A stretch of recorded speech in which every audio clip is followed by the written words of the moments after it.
Hola, muy buenas tardes. Voy a dar a lo que es inicio a la unidad 2 en relación al derecho procesal agrario. ¿Sale? Hablamos que en la anterior unidad vimos cómo fue creado, vimos pa- para qué se crea, por qué se crea. También vimos lo que es cómo se llevaron a cabo la reforma, qué artículo es el que lo fundamenta en la Constitución. Si se acuerdan, les comentaba yo que el artículo 27 es el que constitucional, es el que rige la reforma agraria, ¿verdad? Hablamos cuáles son los cambios que sufrió la ley agraria, cómo se llevó a cabo. ¿Vale? ¿Cómo fue su proceso? ¿Y con qué finalidad se creó? Acá vamos a hablar en esta unidad sobre el derecho procesal agrario, ¿no? O sea, su fundamento y sus elementos. Y hablamos que esta situación o este derecho garantiza la resolución imparcial o especializada en conflictos de tierras, ¿no? O sea, en tenencias de tierra, propiedades social, ya sea ejidos o comunidades, ¿verdad? Incluso también actividades agropecuarias. Pero también en México les voy a aclarar que se rige la ley agraria, pero también existe una competencia que es exclusiva de los tribunales agrarios y que se divide en etapas. En el primer paso, pues hablamos que es el proceso, ¿no? O sea, está diseñado para ser expedito y para proteger a los sujetos agrarios, desarrollando el litigio y de la siguiente manera, ¿cómo se va a llevar a cabo? Pues está lo que es la demanda, la audiencia, la conciliación, ¿no? Pero ahorita vamos a hablar de eso.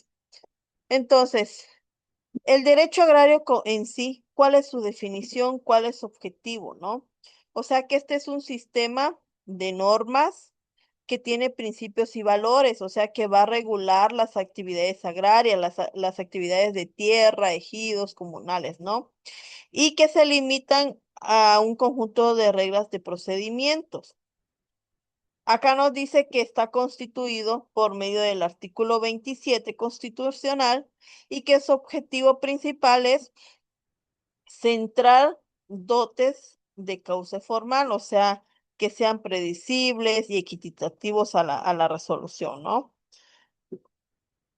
También nos dice que va a buscar que se garantice que los sujetos agrarios, ya sea los ejidatarios, los comuneros o avecinados, puedan acceder a una justicia real y efectiva, ¿no? ¿Qué es lo que va a regular el derecho procesal agrario? En el derecho procesal agrario decimos que es el conjunto de procedimientos diseñado para sustanciar, para dirimir, para resolver controversias, ¿no? Que existan, que deriven de la ley agraria, ¿no? ¿Y cuál es su finalidad? O sea, ¿cuáles esas etapas procesales que va a buscar? Pues está la organización, la competencia de los tribunales agrarios, los actos procesales de las partes y de los juzgadores, los medios de prueba de admisibles en un juicio agrario, los recursos y medios de impugnación, o sea, disponibles, y la ejecución forzosa, ¿no? De las resoluciones judiciales. ¿Cómo se lleva a cabo el cambio del paradigma, o sea, del ejecutivo al judicial? Como les decía yo, que el artículo 27 constitucional de 1992 se transforma, ¿no? A un modelo de justicia agraria. ¿Y con qué finalidad? O sea, que exista, que no exista controversia en tierras, ¿no? O sea que acá más que nada busca que se eximan esos conflictos agrarios. Y antes de 1992, los conflictos agrarios eran resueltos por autoridades administrativas, que era el Ejecutivo Federal, y principalmente a través del Departamento Agrario y Mixto, ¿no? A raíz de esto, de la reforma constitucional de 1900, 92, y que se lleva a cabo lo que es la reforma, es que establece las bases jurídicas para su creación, o sea, de su jurisdicción agraria, ¿no? Y su creación en los tribunales agrarios van a buscar o se inclinan más mediante la ley orgánica de los tribunales agrarios. Acá son unitarios agrarios y el Tribunal Superior Agrario, ¿no? En el Poder Judicial de la Federación.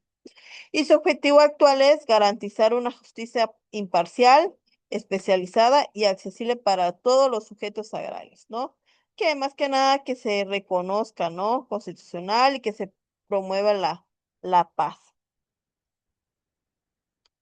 Entre su naturaleza jurídica y el derecho procesal, hablamos que su función jurisdiccional y derecho social es el derecho agrario que se sitúa en la intención, ¿no?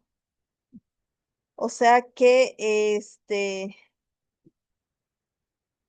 más que nada posee características propias que lo distinguen de los procesos ordinarios, ¿no? También está una justicia distributiva.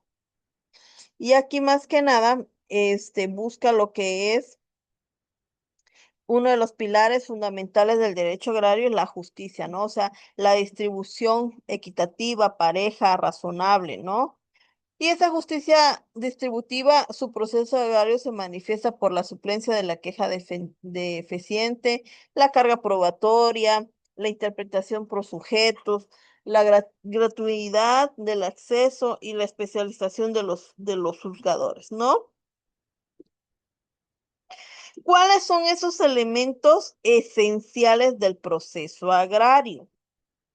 Nos dice que existen tres elementos fundamentales, ¿no? ¿Cuáles son esos? Son los órganos jurisdiccionales, las acciones agrarias y los sujetos procesales, ¿no? O sea que los tribunales agrarios son los órganos encargados de impartir justicia en materia agraria y se estructura en dos niveles. Los tribunales unitarios agrarios con competencia en primera instancia y los distribuyen en todo el territorio nacional, ¿no? Están las acciones agrarias. Y aquí en las acciones agrarias hablamos que este, son más que nada el derecho sugestivo material que tiene una persona para acudir ante los tribunales y exija la restitución de las tierras, ya sea por reconocimiento de derecho o nulidad de la asamblea, ¿no? Están los sujetos procesales, y aquí en los sujetos procesales hablamos que son sujetos con capacidad procesal a los giratarios, ¿no? O sea, los titulares del derecho de la tierra, ¿no? Los comuneros, este, los avecinados y los núcleos de población. Pero también esto tiene principios fundamentales y fase de procedimiento. ¿Cuáles son esas principios fundamentales? O sea, que se rigen bajo principios de equidad, celeridad, oralidad y tutela preferente, o sea, suplencia de la queja. ¿Y para qué? Para que se protejan los sectores vulnerables, ¿no? En ese caso de la zona rural. Y la fase de su procedimiento se compone por demanda, contestación, audiencia de pruebas, alegatos, ¿no? Ahí aquí es donde ya se desahogan con documentos, testimonios, periciales, ¿no? Y finalmente la emisión de la sentencia. Ok, bueno. Pero hablamos también que a raíz de todo esto existen etapas en un juicio agrario, ¿no? Y cómo se debe llevar a cabo esas etapas, o sea, la demanda y admisión. que aquí más que nada se puede presentar por escrito o por competencia, ¿no? Y el tribunal recibe el caso y radica el expediente y ya va a ordenar el aplazamiento de las partes, ¿no? Posterior a ello viene lo que es la audiencia de ley, o sea, es la etapa central donde se inicia con una fase de conciliación obligatoria entre las partes. Y el juez aquí va a exhortar a que estas dos partes lleguen a un acuerdo. Y en caso de que no se llegara a lograr, pues se procede ya a lo que es a la conciliación de la demanda, ¿no? O sea, el ofrecimiento y el desahogo de pruebas. Pero ya aquí entra ya los documentales, las periciales, la topográfica y los testimonios, ¿no? Y en su caso los alegatos. Posterior a eso ya viene lo que es la sentencia. Y aquí en la sentencia, el tribunal va a dictar la resolución que es valorado todo, va a valorar, ¿no? O una vez que dicte la sentencia es porque ya valoró las pruebas y va a resolver el fondo del conflicto sobre las tierras. Y posteriormente a la sentencia viene lo que es la ejecución. Y aquí en la ejecución hablamos que este, son medios de, más que nada, estos se dan en casos de no haber impugnación o amparos. Y el tribunal va a vigilar que se cumpla lo ordenado en la sentencia, ¿no? ¿Cuáles son las autoridades y los recursos? Como les decía yo hace ratito, están los tribunales unitarios agrarios y los tribunales superiores agrarios y el recurso de revisión, ¿no? Pues los tribunales unitarios agrarios conocen los conflictos en primera instancia y dentro de su respectiva jurisdiccional territoriales, ¿no? Y los superiores agrarios resuelven los recursos de revisión. Y los recursos de revisión son los medios de impugnación aplicable únicamente contra la sentencia que trate sobre límites de tierra, restitución o nulidad, ¿no? Y que son emitidas por autoridades agrarias. Acá les hablaba yo sobre los principios que rigen el proceso de agrario, ¿no? Y nos dice que el proceso agrario, este, es el que va a regular, ¿no? Las resoluciones de los conflictos sobre las tenencias de tierra y los recursos agrarios, ¿no? Y sus elementos principales, la jurisdicción especializada, la competencia en materia, las acciones agrarias y las partes involucradas, ¿no? Que eso es lo que debe de ser. Y la jurisdicción especializada, pues te vas al tribunal de competencia, en este caso sería el agrario, ¿no? Eh, competencia material o acciones agrarias o partes involucradas, pues en este caso es el ejidatario, los comuneros, los pequeños propietarios, ¿no? Y el proceso mismo es la demanda, las pruebas y las sentencias, ¿no? Pero también se compone por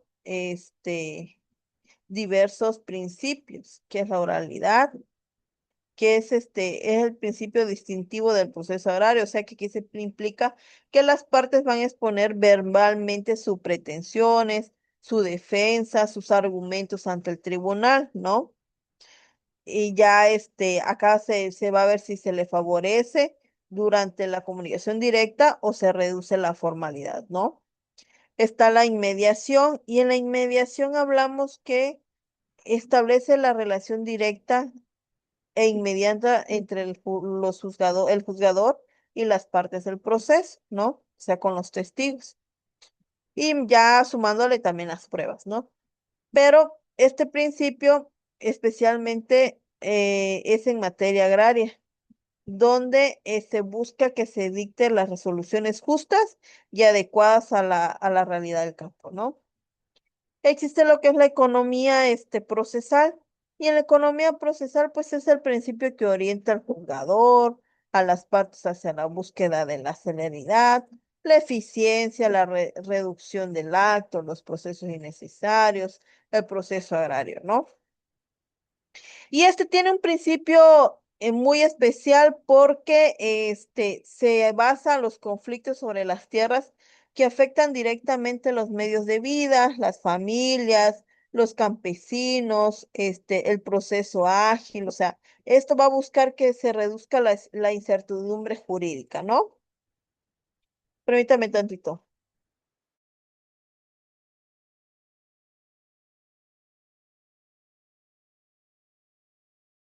Eh,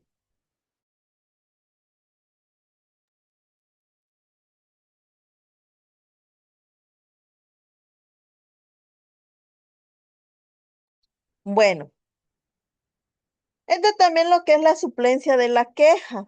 Y aquí en la suplencia de la queja hablamos que es la igualdad, ¿no? En el proceso. Que la suplencia, hablamos que en la suplencia, es aquel principio donde se busca o se consiste en la obligación que tiene el Tribunal Agrario de corregir, de subsanar, de complementar la deficiencia que advierte el planteamiento jurídico de las partes, ¿no? Su fundamento y su alcance, ¿qué finalidad tiene? Hablamos que esta suplencia de queja busca el reconocimiento de la igualdad, o sea, formal ante la ley, y no es suficiente cuando existe asimetrías reales entre las partes, ¿no? ¿Cuál es cuál es su deber? O sea, de suplir la deficiencia en la formulación de los agravios, ¿no? O sea, que se otorguen o se enseñen las pruebas, los argumentos jurídicos, ¿no? ¿Cuáles son sus límites de principio? O sea, que el tribunal no puede sustituir completamente la voluntad de las partes. Va a crear competiciones de las partes y no ha planteado.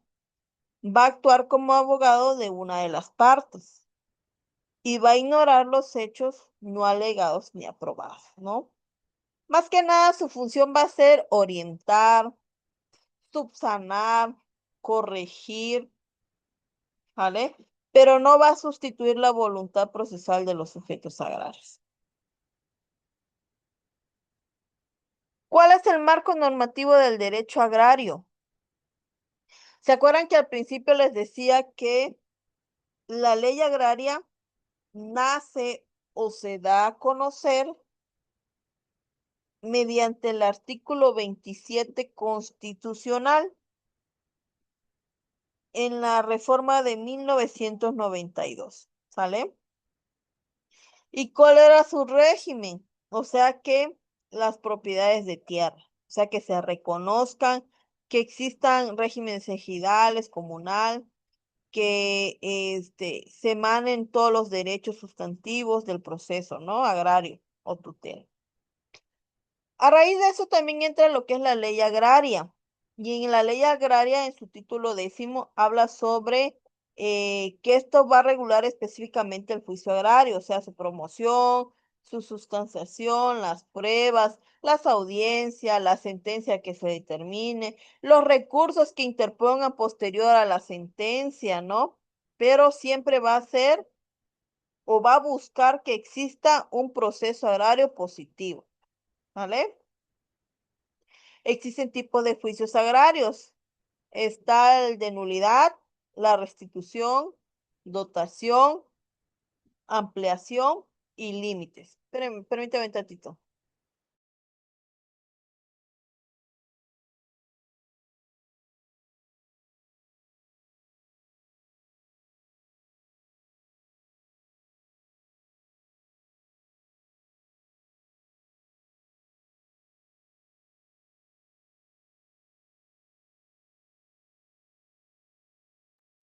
Ok, bueno. Entonces hablamos que está la nulidad, la restitución, la dotación, la ampliación, ¿no? ¿Y qué finalidad tienen estas? Pues la sucesión es que define quién hereda los derechos de un ejidatario o comunero fallecido, ¿no? La restitución es que exige la devolución de las tierras invadidas o despojadas ilegalmente, ¿no?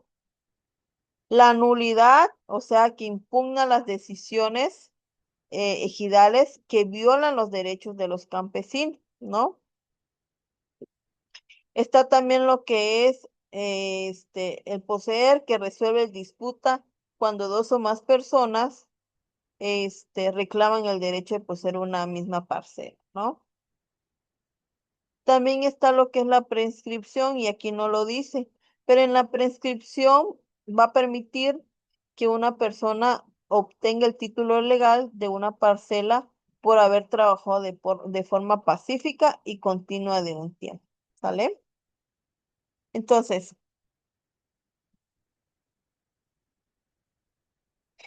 en la ley también existe lo que es la ley orgánica de los tribunales, ¿no?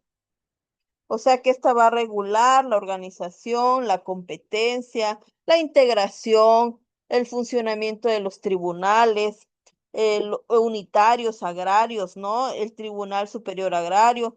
Y aquí en estas van a establecer los requisitos para ser magistrado o juez agrario, ¿no?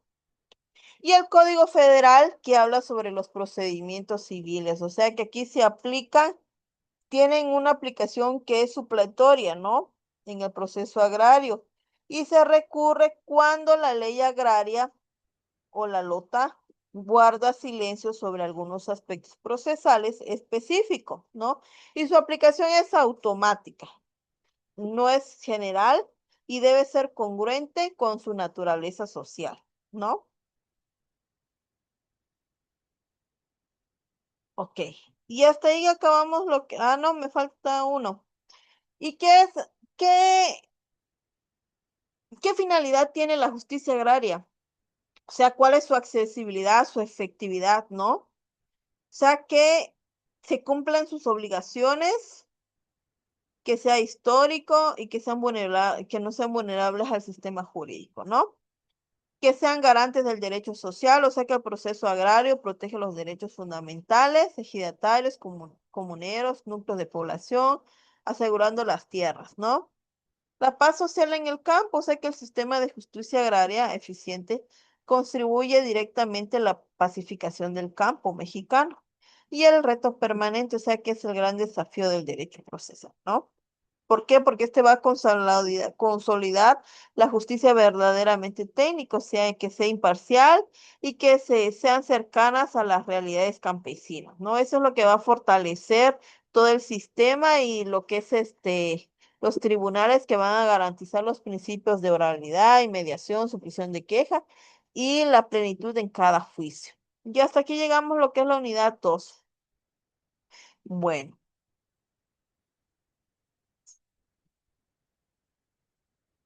Si no tenemos algún otro dato que manifestar, alguna duda que tengamos, vamos a dar por concluido lo que es la sesión. ¿Sale? Que tengan muy bonita tarde. Les pido de favor que realicen sus actividades que están en el sistema. Por favor, de acuerdo a la semana, para que si tienen alguna duda en relación a eso, pues me puedan mandar un mensajito y con mucho gusto les contesto. Gracias, que tengan buenas tardes. Bye.